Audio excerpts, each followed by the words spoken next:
Students, आज हम जो टॉपिक पढ़ने वाले हैं वो टॉपिक है कि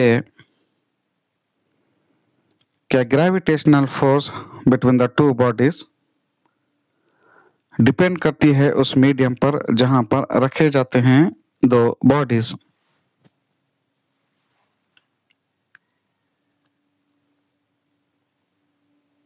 तो मेरी आपसे रिक्वेस्ट है कि आप मेरे इस वीडियो को आखिर तक देखें। इसके बाद इस वीडियो को लाइक करें, शेयर करें, हो सके तो कमेंट भी करें और आने वाले वीडियोस की नोटिफिकेशन के लिए मेरे चैनल को सब्सक्राइब भी करें। तो इमेजिन कीजिए एग्जांपल नंबर 1 को दो स्फेरिकल बॉडीज,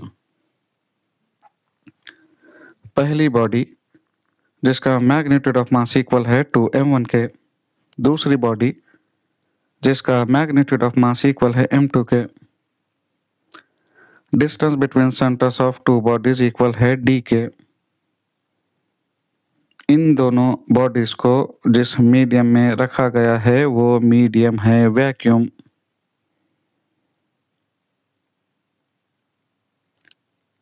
जब इन दोनों बॉडीज को डिस्टेंस d पर रखा जाता है तो दोनों बॉडीज एक दूसरे पर ग्रेविटेशनल फोर्स अप्लाई करती हैं।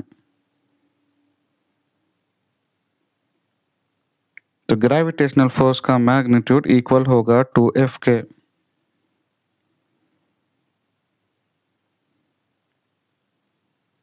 जब ये दोनों बॉडीज ग्रेविटेशनल फोर्स अप्लाई करती हैं एक दूसरे पर तो ये दोनों बॉडीज एक दूसरे की तरफ एक्सेलरेट करती हैं। तो जब product of masses of two bodies equal है 2m1 m2 के तो magnitude of gravitational force equal है 2F के।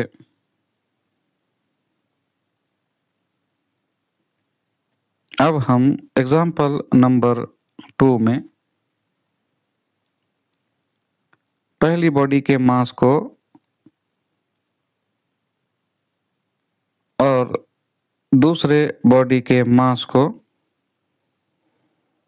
सेम इमेजिन करेंगे।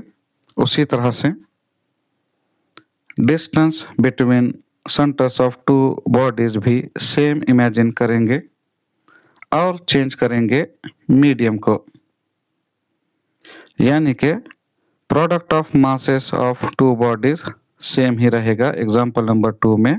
उसी तरह से डिस्टेंस भी सेम ही रहेगा, चेंज किया जाएगा सिर्फ मीडियम को।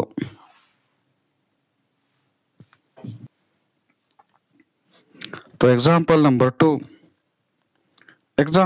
2 में फिर एक दफ़ा दो बॉडीज, पहली बॉडी दूसरी बॉडी, पहली बॉडी का मास का मैग्नीट्यूड इक्वल है 2m1 के, दूसरी बॉडी के मास का मैग्नीट्यूड इक्वल है m2 के।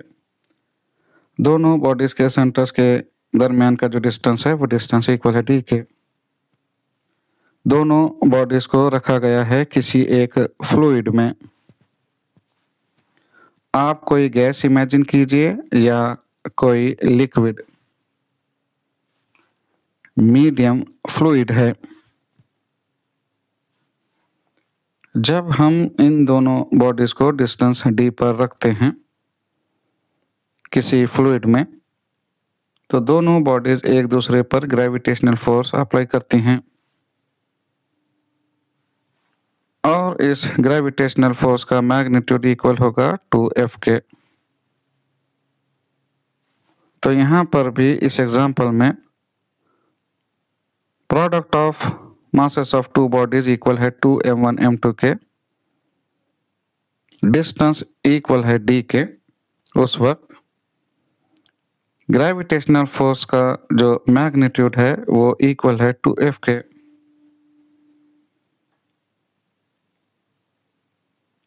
Product of masses of two bodies in example number 2 same as product of magnitude of two masses in example number 1.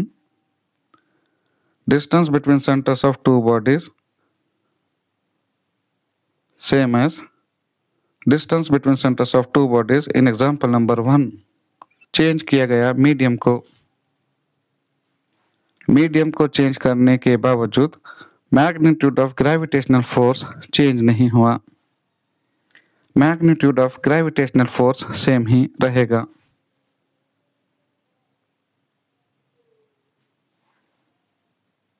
आप अगर किसी फ्लूइड की जगह पर सॉलिड मीडियम को भी इमेजिन करते हैं जहां पर ये दोनों बॉडीज को रखा गया है, तो magnitude of gravitational force change नहीं होगा।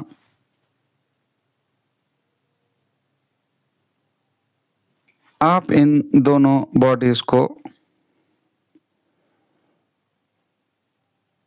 पार्टिकल्स इमेजिन करें या स्टार्स इमेजिन करें या प्लैनेट्स इमेजिन करें, साइज कोई भी हो या शेप कोई भी हो, magnitude of gravitational force same ही रहेगा।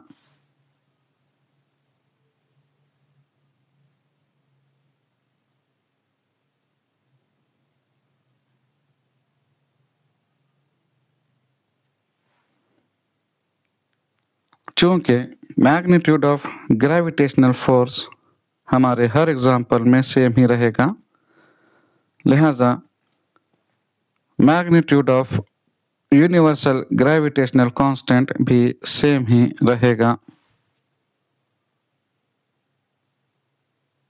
लिहाजा हम कहते हैं कि ग्रेविटेशनल फोर्स डिपेंड नहीं करती उस मीडियम पर जहां पर रखे जाते हैं दो बॉडीज,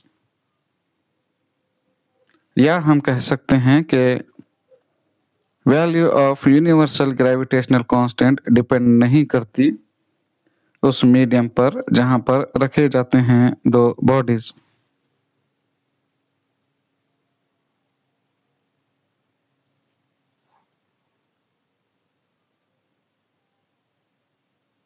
तो उम्मीद है आपको मेरा आज का ये टॉपिक समझ में आया होगा।